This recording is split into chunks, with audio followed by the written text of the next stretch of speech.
A common question that we get asked all the time is once you decide to have an ACL reconstruction is what graft to use. Whether you use your own graft, an allograft, which one should I use? This is what my doctor recommended. So we're here to help answer those questions on what graft to use and why based on research. So stay tuned, I think you'll like what we got for you.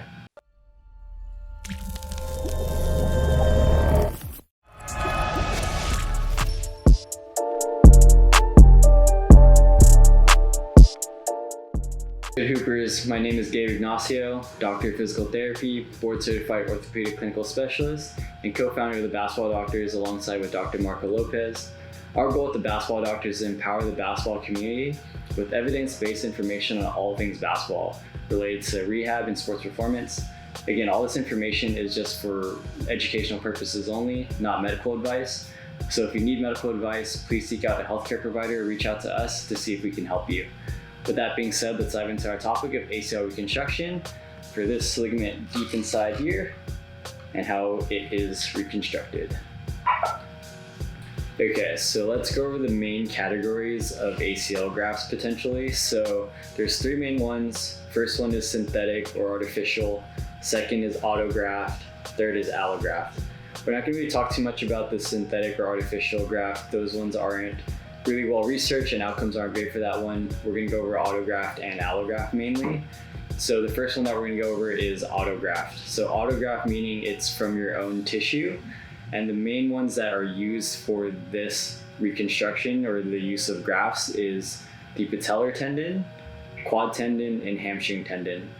So the main differences between the patellar tendon from the other two is that it's bone, tendon, bone. So this has kind of been the gold standard for graft choices by surgeons, just because it's been the highest rated in terms of decreased injury, re-tear rate, and it's the strongest graft that has been shown by research. And they really like it because it has that bony congruency when they go through the tunnel from putting the ACL in through the bone tunnel when they attach the new ACL in.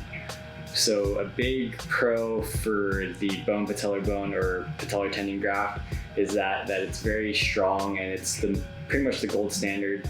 Some cons with having that graft choice is that you're going to have anterior knee pain.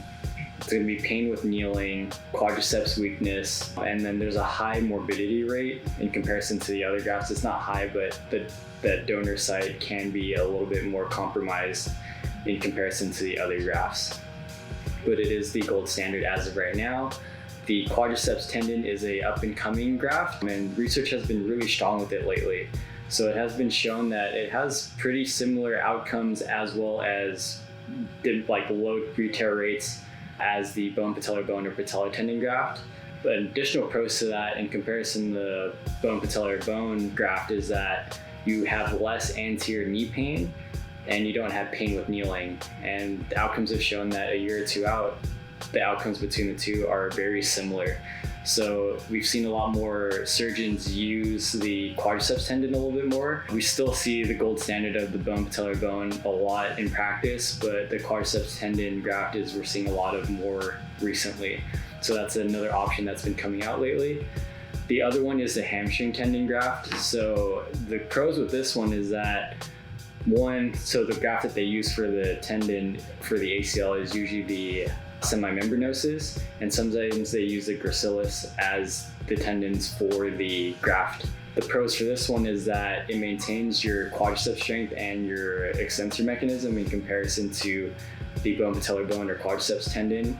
Also, you have less of an incision, less bony irritation, and then, like I said, you maintain that extensor mechanism, which is big because a lot of times when you see people post-op, the quad strength takes a long time to go back and you don't have that anterior knee pain when you use a hamstring tendon. And unfortunately, there's more cons with using this graft. So the hamstring tendon, if you guys don't know, the hamstring is huge for assisting the ACL because it prevents hyperextension of the knee. So you have more hamstring weakness, which is not ideal, especially for an ACL when you really need to support that ligament as much as possible. Second is that the re-tear rate is unfortunately a lot higher than the quad tendon bone patellar bone. It's not that much higher, but research has shown that it's 2 to 4 times the rate of tearing after a year or two in comparison to the quad and patellar tendon graft. So those are some pros and cons of either or. Big question is, well, if the bone patellar bone is the gold standard and the quad tendon is up and coming, which one is better or worse? They're honestly very similar in terms of outcomes. The biggest difference right now is what all we see in research is that it's less anterior knee pain, and the kneeling on that knee is not as painful when you use a quad tendon in comparison to bone patellar bone graft. So it's really based on what your surgeon performs, but we'll go into that a little bit later. The next category that we're gonna go over is allografts. Okay, so allografts is pretty much when you use a donor graft or pretty much a cadaver. The main two ones that are used the most is patellar tendon and Achilles tendon. We can also see the tibialis anterior, tibialis posterior, as well as the hamstrings, but like I said, the most common is the patellar tendon and Achilles tendon. We typically see this one used the most for like the older population. What we mean by older is like 25 and older. Research supports that, and mostly because of re-tear rates, and it's usually because of baseline activity level and what type of level you're trying to get back into. So research has shown that if you're 25 and younger and you're an active young individual that's playing a high level sport, the re-tear rate is about 25%, versus when you're older and you're not at kind of that high level, the re-tear rate's about 9%. So some good pros with this one is that you have significantly less pain. You're able to return to everyday function a lot sooner. The cons with this one is that the return to sport, like recreational sport or high level sport, takes a lot longer. It's usually about 2 to 4 months longer. So typically what we see for recommendation wise in terms of return to sport, if you use an autograft, it's 9 to 12 months. For allograft, it's 10 to 14 months. And we like to be more conservative on the taking your time with it so you can properly return to sport and decrease your risk for re-injury. So it's usually like that 12 months for the autograft, 14 months for the allograft.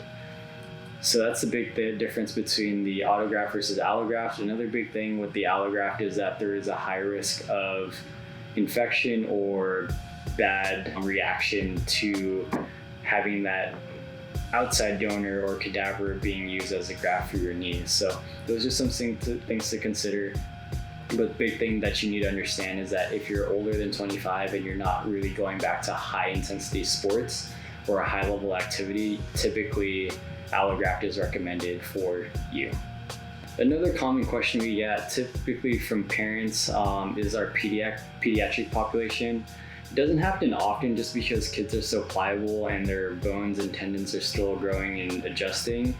But it does happen where we see kids like pre-high school level, maybe like 12 years old and younger, where they have an ACL tear. Typically, most surgeons would not perform surgery, where they're hoping that they can develop the strength and scar down so that the ACL has the passive stability to provide for the knee. If they do need to have surgery, the most gold standard one that they use is actually the IT band.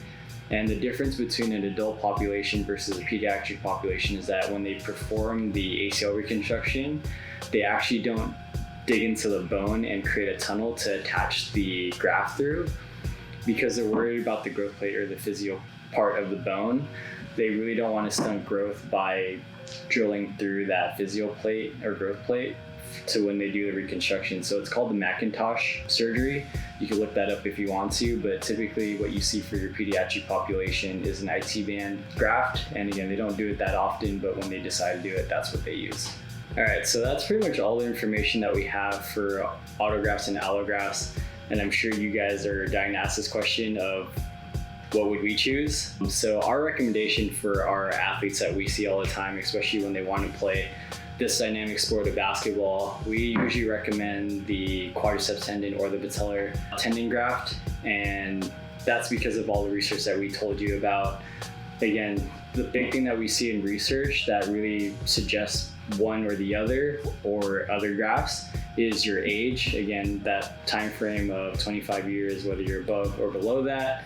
Your activity level is a big one. If you're very active and you're playing a competitive sport and you're still at that age where you're trying to get and improve your level of play. go with the autograft, the patellar tendon or quadriceps tendon. Another big thing is your preference, and that goes into like your activity level, your goals, what you expect, all that information that we've given you. That's your preference. But also you have to talk to your surgeon, do your research, figure out what your surgeon is comfortable with.